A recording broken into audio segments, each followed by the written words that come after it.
Assalamualaikum warahmatullahi wabarakatuh. Nama saya Fasihatullah. Saya di sini akan menjelaskan tentang filsafat alam. Filsafat alam yaitu perhatian atau pemikiran dari para filsuf yang dipusatkan pada alam. Mereka tidak puas dengan kejadian alam hanya berdasarkan mitos, sehingga mereka berpikir keras dan menetapkan ciri-ciri hakiki, yaitu dengan menunjukkan hubungannya dengan ilmu alam. Dalam filsafat alam terdapat 5 tokoh, yaitu 1. Thales, yang kedua Anaximandros, yang ketiga Anaximenes, yang keempat Parmenides, yang kelima Herakleitos. Yang pertama yaitu Thales. Kita akan membahas tentang biografi Thales terlebih dahulu. Thales berasal dari Miletus, Asia Kecil, Yunani kuno sekitar 624 sebelum Masehi dan meninggal pada tahun 546 sebelum Masehi. Thales merupakan filsuf yang mengawali sejarah barat pada abad ke-6 sebelum Masehi. Aliran yang dianut oleh Thales ini yaitu filsafat Ionian, Miletus, dan umum.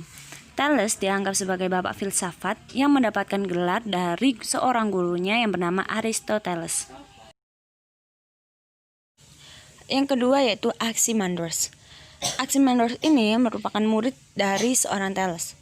Dia merupakan seorang filsuf dari mazhab Miletus. Anaximandros ini lahir pada tahun 610 sebelum Masehi dan meninggal pada tahun 546 sebelum Masehi.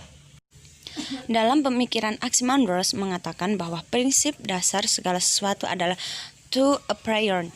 To a priori berasal dari bahasa Yunani yang merupakan suatu prinsip abstrak yang menjadi prinsip dasar segala sesuatu. Ia bersifat ilahi, abadi, dan tak dirubahkan, dan meliputi segala sesuatu. Anaximandros ini menentang pemikiran gurunya yaitu Thales yang berbunyi, bila air merupakan prinsip dasar segala sesuatu, maka seharusnya air terdapat di dalam segala sesuatu, dan tidak ada lagi zat yang berlawanan dengannya.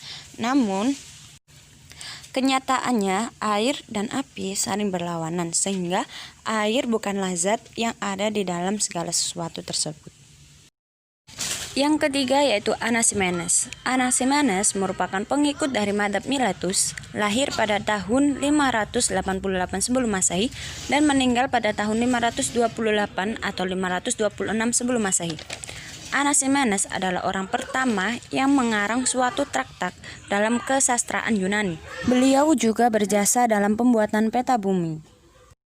Dalam pemikiran Anaximenes ini berpendapat bahwa udara sebagai prinsip dasar segala sesuatu, yang cenderung berbicara tentang filsafat alam, yakni apa yang menjadi prinsip dasar arts segala sesuatu. Ia juga berpendapat bahwa udara adalah zat yang menyebabkan seluruh benda muncul, telah muncul, dan akan muncul sebagai bentuk lain. Perubahan tersebut berproses dengan prinsip pemadatan dan pengenceran.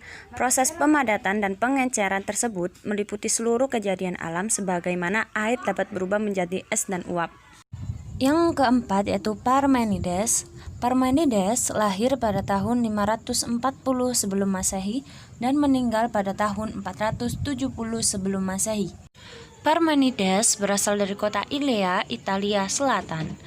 Parmenides adalah murid dari Xenophanes, pendiri mazhab Elia. Parmenides aktif dalam dunia politik, bahkan ia ikut membentuk undang-undang bagi kotanya. Selain itu, ia dikenal sebagai logikawan pertama dalam sejarah filsafat.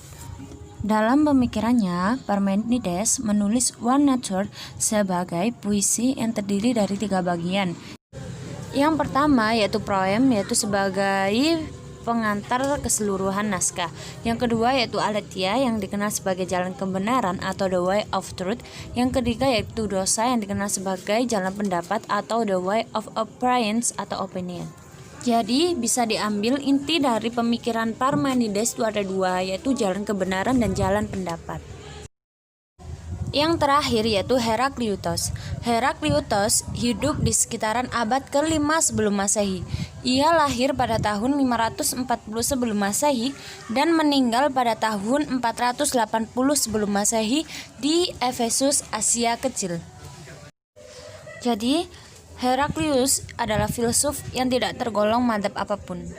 Namun di dalam tulisannya, ia justru sering mengkritik dan mencela para filsuf dan tokoh-tokoh yang terkenal, seperti Homerus dan Xenophanes. Dalam pemikirannya, terdapat pandangan-pandangan yang diutarakan oleh Heraklitos.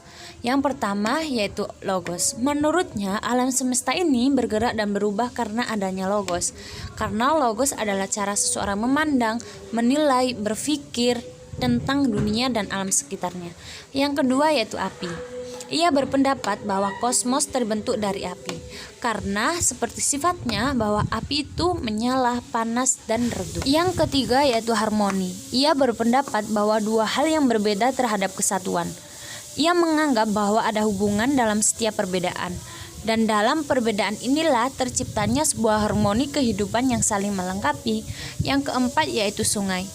Ia berpendapat bahwa semuanya mengalir dan tidak ada suatu pun yang tinggal tetap. Karena itulah ia menjelaskan bahwa segala sesuatu tidak ada yang bersifat tetap, semuanya berubah mengikuti arus perubahannya. Demikian yang bisa saya jelaskan, kurang lebihnya mohon maaf. Terima kasih, semoga bermanfaat. Wassalamualaikum warahmatullahi wabarakatuh.